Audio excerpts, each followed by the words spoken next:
Весна отменяется. Татарстан ждут 20-градусные морозы. Март месяц – это месяц зимний, с температурами отрицательными, и норма для первого числа марта составляет минус 7 градусов. При этом первые вестники весны, грачи, уже прилетели. И весну ждем, и зелень ждем, и цветочки ждем, и все ждем. Когда менять зимние шины и чем удивит весна в этом году? Репортаж с Ириной Васильевой. Хаски чуть не загрызла шпица на руках у ребенка. В соцсетях требуют наказать хозяина, но никто не может его найти. Убежал в другую сторону вместе с собакой. Почему закон об ответственности есть, но отвечать по нему некому, расскажем в репортаже. Ветеранов СВО научат этикету и деловому письму. Кандидат должен быть гражданином Российской Федерации и быть несудимым. О подробностях программы «Батырлар. Герои Татарстана» и других планах на год защитника Отечества рассказали в Доме правительства. По решению Рустама Нургалиевича Минниханова будут также осуществлены наряду с федеральными выплатами в пользу ветеранов Великой Отечественной войны из средств республиканского бюджета. Куда трудоустраиваются и как адаптируются вернувшиеся со спецоперации татарстанцы, расскажет Лина Занатулина.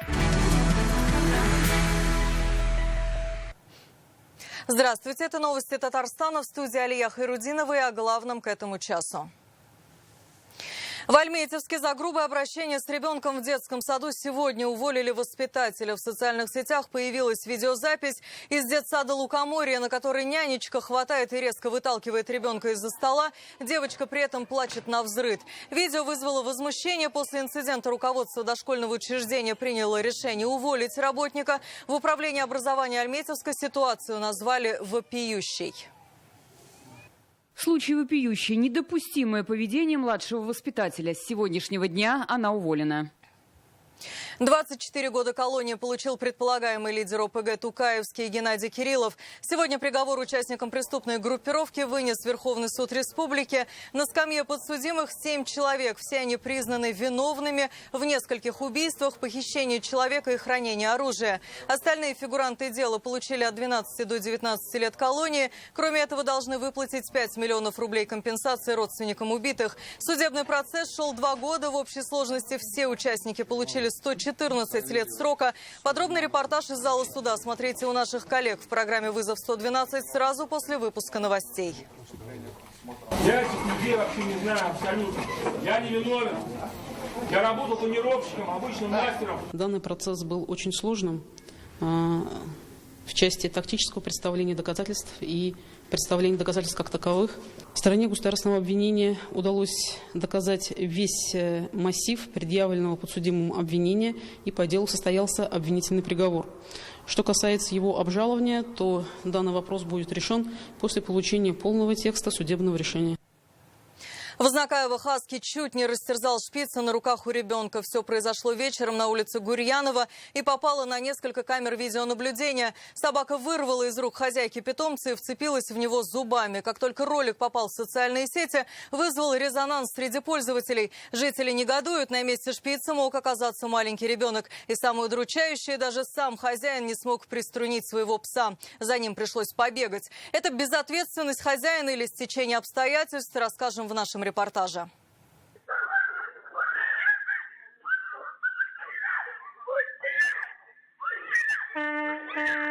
Шестиклассница выгуливала шпица по кличке Фиби во дворе своего дома. Как видно на кадрах с камер видеонаблюдения, агрессивная собака вырвала питомца из рук хозяйки и вцепилась в него зубами. Школьница, рискуя собой, пыталась защитить любимца. Пес разжал челюсти только когда услышал сигнал автомобиля. Сегодня о том, как все произошло, рассказали сами пострадавшие. Когда я вышла с магазина, хаски бежала оттуда. Я увидела ее, сразу взяла собаку на руки. Они убежали в ту сторону, и я пошла сюда. Потом резко ко мне подбежал пес и вырвала из рук.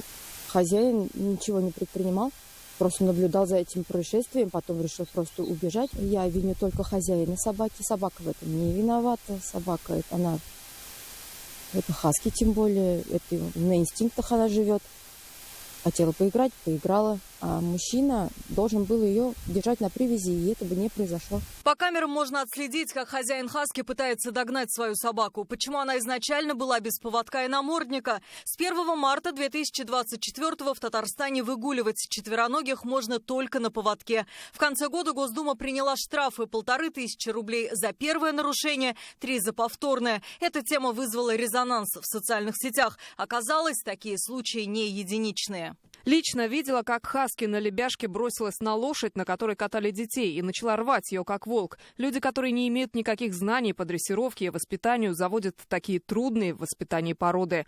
Вина хозяина очевидна, но не отпускайте детей гулять с собаками. Недавно девочка гуляла с собачкой, сама в телефоне играла, а собака на дорогу выбежала и погибла. Намордник и поводок? Не слышали. Неприятно поразило поведение мужчин. Один в машине сидел, второй спокойно сел в эту машину и уехал. Оставить ребенка в такой ситуации... Наказать хозяина, пусть в суд идут, нельзя так оставлять. Сама девочка не пострадала, но испытала сильный стресс. Шпиц чудом выжил. В отсутствие круглосуточных ветклиник хозяева отвезли Фиби в Альметьевск. На крохотном тельце буквально не было живого места. Зашили ей все раны, сделали резекцию кишечника, потому что он прокусил ей полностью живот. Не кушает пока только пьет воду. Сегодня у нас получается четвертые сутки. Самые сложные были первые 3 суток. В ноябре похожая история произошла в Кировском районе Казани. Алабай на самовыгуле напал на мальчика со шпицем. Отогнать его помогли прохожие. В 2023-м в столичном ЖК «Родина» волкодав насмерть загрыз бездомную собаку. В надежде поговорить с владельцем хаски хозяйка шпица опубликовала историю в соцсетях, но на связь с ней пока никто не вышел. Она написала заявление в полицию. В настоящее время по данному факту полицейскими проводится проверка, по результатам которой будет принято процессуальное решение. Ведутся оперативно-розыскные мероприятия по установлению личности владельца хаски. С января обязательным для всех домашних собак Татарстана стало чипирование и регистрация в единой системе. Все для повышения ответственности хозяев. Но как искать ответственного, если скрылся он вместе с собакой? Алия Хайрудинова, Лина Зинатуллина, Руслан Ермиев, ТНВ, Азнакаева. Сразу несколько отравлений угарным газом произошло в Татарстане в эти дни. В Альметьевске в ЦРБ с отравлением госпитализировали 22-летнюю маму и ее годовалого ребенка. В Бугульме пострадала многодетная семья, женщины и ее дети 3, 6 и 8 лет. Бригада Бугульмагаз выявила нарушение. Это обратная тяга, отсутствие дверей на кухню, принудительная вентиляция в санузле. Отравление произошло и в Казани. В доме на улице Мусина хозяйку квартиры доставили в 7-ю горбольницу. Госжилинспекция Татарстана выясняет обстоятельства инцидентов, а также проверяет исполнение обязательств со стороны управляющих компаний и газовой службы. В минувшем году в республике угарным газом отравились 80 человек, в этом уже 38. В ближайшие полгода в государственных клиниках республики вакцины против ветрянки не будет. Эта новость от специалистов Минздрава обеспокоила родителей и взрослых, которые ветрянкой не переболели. Они переносят ее тяжелее. Как выяснилось, вакцины нет даже в частных клиниках. Почему возникли проблемы с поставками, выяснял Рамиль Шайдулин. Здравствуйте, Самира. Подскажите, пожалуйста, есть ли у вас вакцина от ветряной оспы? Можно ли привиться? Нет, наличия нет.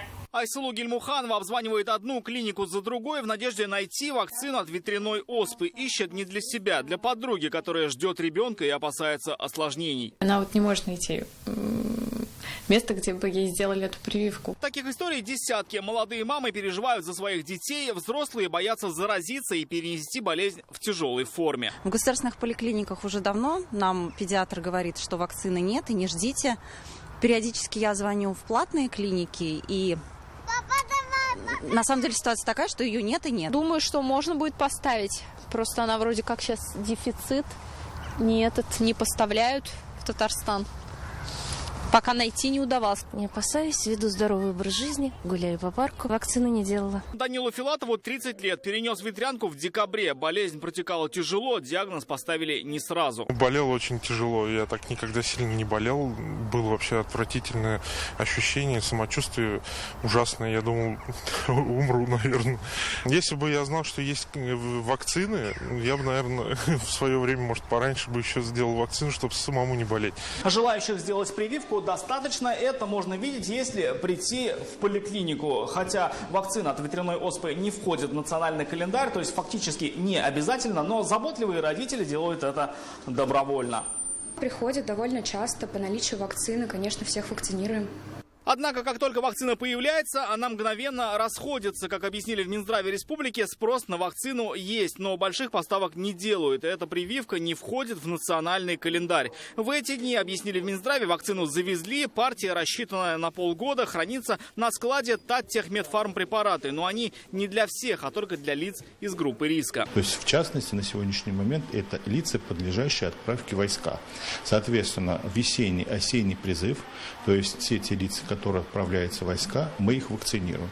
Для этой категории лиц вакцина, она доступна, она есть. Так почему же вакцины сейчас нет даже в частных клиниках, как и полагают эксперты, опрошенные Бизнес-ФМ? Дело в возникшем дефиците препарата во всей России. До недавнего времени в стране использовалось два вида. Первая – вакцина Варивакс американского производства. Ее поставки прекратились в 22-м. Оставалась вторая – британская Варилрикс. По-видимому, трудности или с ее поставками, или с высоким спросом на российском рынке. В обоих случаях ситуацию не решить отечественными аналогами. Российских вакцин от ветрянки пока нет. Рамиль Шайдуллин, Данил Филатов, ТНВ, Казань. Весна удивит аномальными температурными качелями. Если в марте нас ждут морозы, то в апреле будет необычайно тепло. Об этом сообщает Гидрометцентр страны. Уже есть первые признаки наступающей весны. В Казань вернулись грачи и зеленушки, а снегири улетели. Однако зимние холода уходить не собираются. На этой неделе синоптики прогнозируют и снег, и морозы, и туман. Какие еще сюрпризы преподнесет весна, узнала Сирина Васильева.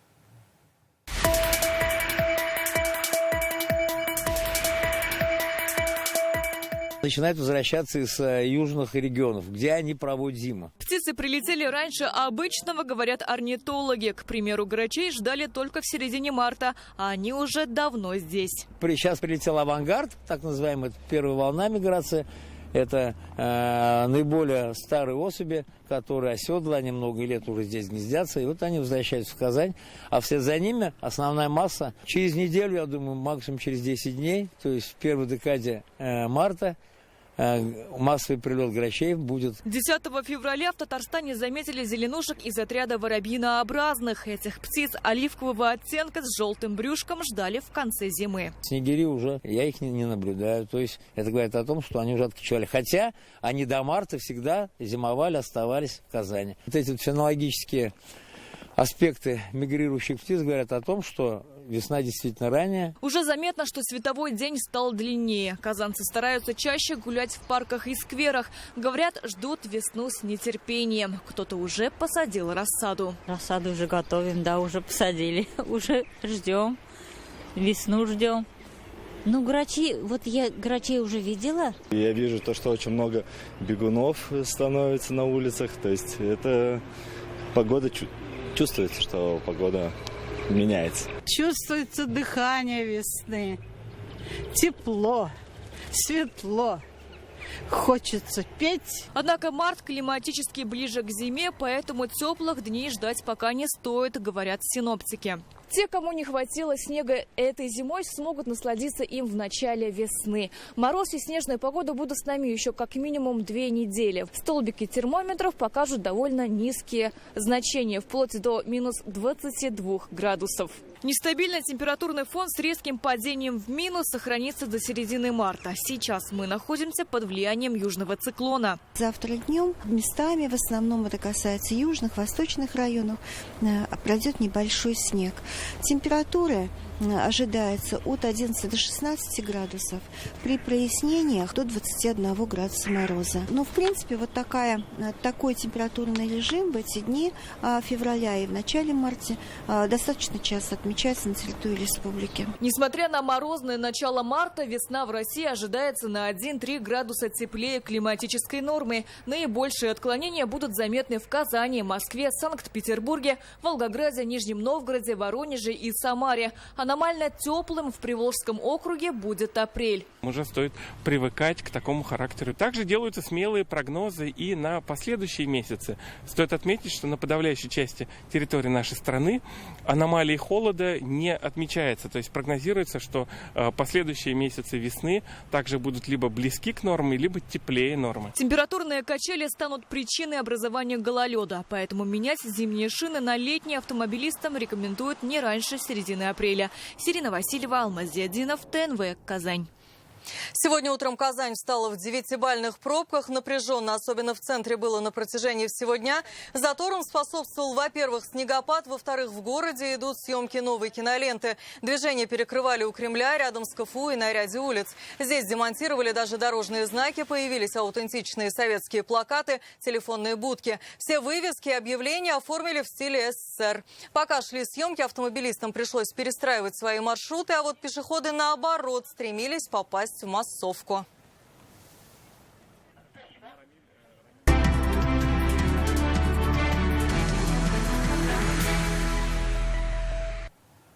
Стали известны суммы республиканских выплат к 80-летию Победы. По решению Рустама Минниханова по 50 тысяч рублей получат участники и инвалиды Великой Отечественной войны, блокадники, несовершеннолетние узники концлагерей. Вдовам и тыловикам перечислят по 10 тысяч. Об этом рассказали в Доме правительства. Также сообщили о реализации программы «Батырлар» Герои Татарстана. На сегодня заявки подал 641 кандидат. О главном в год защитника Отечества. Репортаж Лины Зинатуллиной.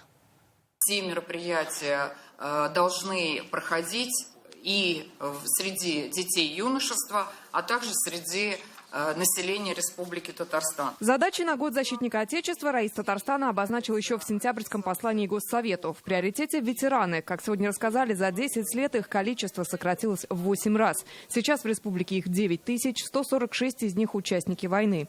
По указу президента страны в апреле они получат юбилейные выплаты по 80 тысяч рублей, отдельные категории по 55 тысяч. Решением Раиса республики федеральную поддержку дополнят республиканские выплаты. Участникам Великой Отечественной войны, инвалидам, жителям блокадного Ленинграда, несовершеннолетним узникам концентрационных лагерей предусмотрена выплата в размере 50 тысяч рублей. И отдельно выплата вдовам участников Великой Отечественной войны и труженикам тыла в размере 10 тысяч рублей. Данную выплату ветераны Великой Отечественной войны получат вместе с пенсией до 9 мая. Самый возрастной ветеран Великой Отечественной войны – это труженица тыла. Это Галина Салиховна, она из Елабуги, ей 107 лет. А самый молодой, между прочим, 61 год, ветеран – это вдова умершего участника, потому что она из Набережных Челнов. А вот из числа участников Великой Отечественной войны у меня получается так, что самый возрастной Мухтарама Хайреддиновна – это женщина. Она из Утазов, и ей 105 лет. Говорили и о поддержке ветеранов СВО. Сопровождение вернувшихся из зоны боевых действий татарстанцев взял на себя филиал фонда «Защитники Отечества». 83% уже трудоустроены, в основном на прежних местах работы. 78 человек открыли свое дело, больше 100 поступили в вузы. Ветеранов вовлекают и в общественную жизнь, в том числе в проведение уроков мужества. Кроме того, с движением первых мы в этом году запускаем проект «Мой наставник, ветеран СВО».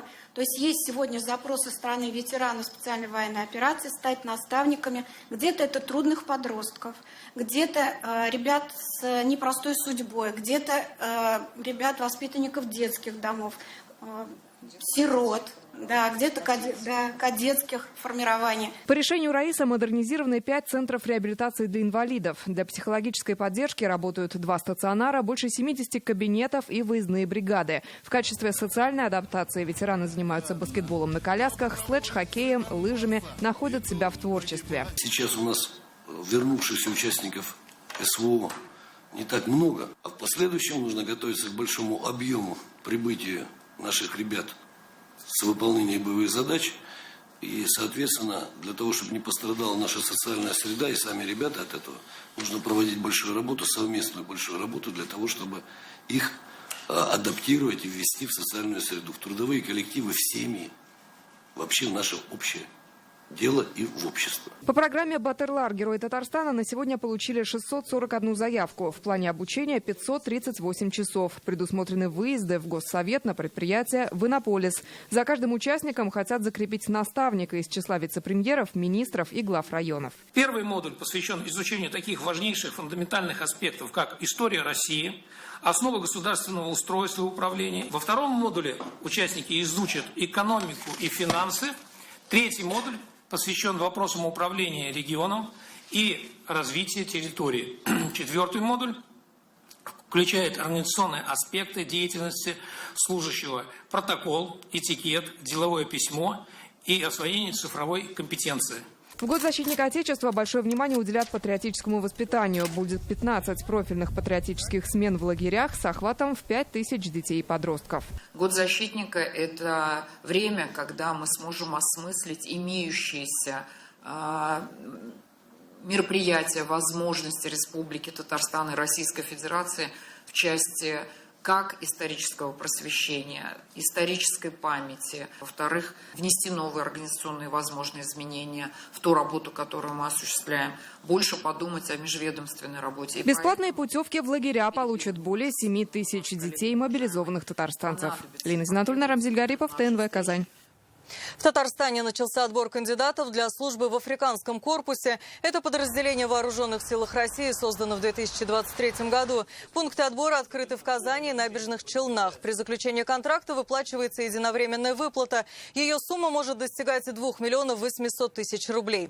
По сравнению с участниками СВО, кандидатам предъявляют более строгие требования. Рядовых и сержантов ждут от 25 до 45 лет, командиров до 55. Нужны танкисты, мотострелки, операторы БПЛА, переводчики с французского и английского языков. Предпочтение опытным военнослужащим, отслужившим в подразделениях спецназначения. Зарплата будет от 250 000 рублей. В Татарстане планируют отбирать группы по 100 человек. Перед отправкой в Африку они пройдут 3-месячные курсы. Желающие заключить контракт могут обратиться по телефонам, указанным на экране, а также через телеграм-канал Африканского корпуса. У нас уникальное событие. Республика Татарстан начинает формировать Африканский корпус. Это уникальное подразделение Министерства обороны Российской Федерации. Контракт от 1 года, выполнение задач в командировках на африканском континенте 6 месяцев. Соответственно, по возвращении предоставляется отпуска. Активнее участвовать в выборах Раисы Татарстана и депутатов местных органов власти Фарид Мухаммедшин призвал членов Республиканского общественного движения «Татарстан. Новый век». Обе избирательные кампании пройдут в этом году и завершатся 14 сентября. Фарид Мухаммедшин отметил, во главе республики должен быть сильный опытный лидер, дальновидный руководитель, способный вести республику вперед. Татарстанцам предстоит избрать более 7000 муниципальных депутатов. Фарид Мухаммедшин подчеркнул, Татарстану во многом благодаря аргументированной позиции Рустама Минниханова удалось отстоять двухуровневую систему местного самоуправления. Ранее ее хотели упразднить. Теперь Госдума рассматривает поправку, дающую регионам право самим определять форму самоуправления. Сейчас вот эта поправка, она оформлена, мы согласились с этой поправкой. Значит, она будет рассмотрена Государственной Думой. Я думаю, мы сохраним с вами этот уровень представительной власти на селе, в деревнях и в поселках. В этом году в Казани обновят сразу 2 детских сада. 415 на улице Каштанова и 302 на Гашека. Последний был построен 52 года назад, и здесь ни разу не было капремонта. По новому национальному проекту «Семья» к началу осени здесь заменят кровлю, фасад, окна и инженерные сети.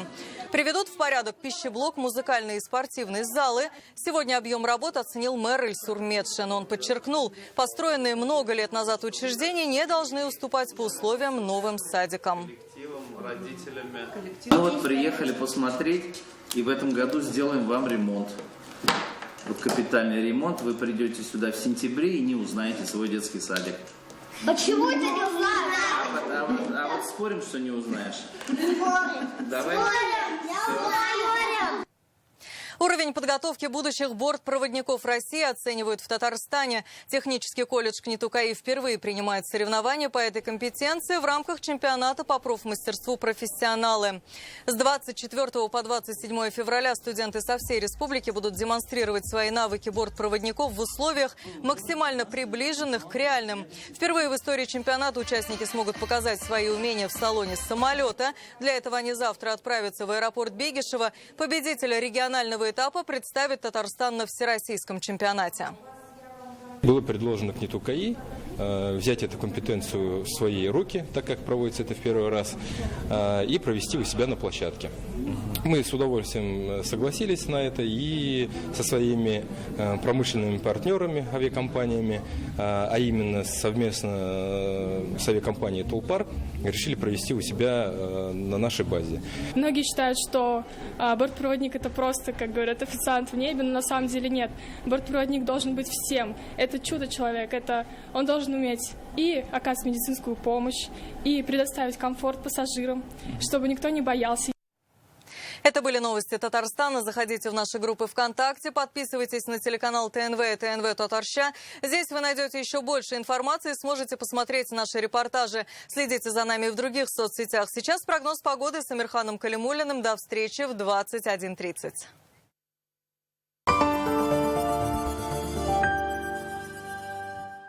Программа долгосрочных сбережений. Государство в течение 10 лет ежегодно софинансирует ваши взносы. На уплаченные взносы предоставляется налоговый вычет. Национальный НПФ с вами уже 27 лет. Подробности по телефону или на сайте. Отвлекаешься за рулем. Считай, что тебя нет. Переключи внимание на дорогу. Хотите оставить детям наследие, а не долги? Инвестиции с финансовым домом «Амаль» помогут. Звоните по номеру на экране. 3 этажа волшебства. Зеркальные миры. Волшебный лес. Неповторимый супермаркет с забавными товарами и многое другое ждет вас во дворце впечатлений. Здравствуйте. Мне по списку. Клубную карту дай.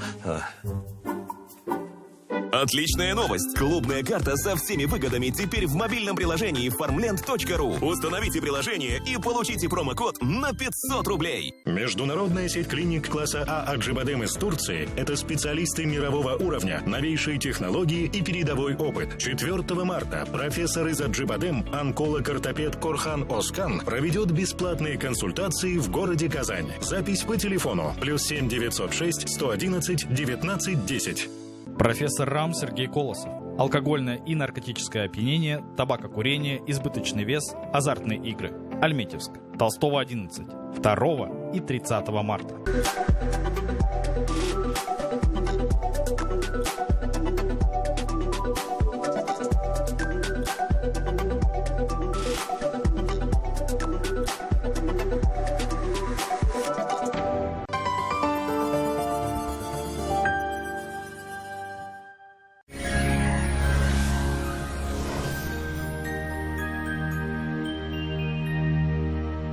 Здравствуйте! В студии Амирхан Калимуллин.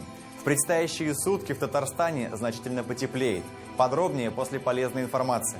Для поддержания здоровья, особенно в зимние месяцы, фабрика здоровых продуктов предлагает вам попробовать свои согревающие чаи, волшебные сиропы и масла, натуральную косметику. И вся эта продукция наша, родная, из Лаишева. Приобрести продукцию можно по QR-коду на экране. По данным сервиса Яндекс.Погода, в Арске, Кукмаре и Зеленодольске будет переменная облачность, без осадков. Температура днем 1-4, ночью 4-5 градусов мороза. В Буинске, Опасново и Дрожжаном тоже переменная облачность, без осадков. Температура днем -3-4, ночью -5 градусов. В Чистополе, Мамадыше и Новошишминске облачно, местами с прояснениями и слабый снег. Температура днем 3-6, ночью 5-8 градусов ниже нуля. В набережных Челнах, Менделеевске и Сарманово облачно, местами прояснения и небольшой снег. Температура днем -2-6, ночью -5-7 градусов. В Альметьевске, Бавлах и Бугульме будет облачно, в отдельных районах слабый снег.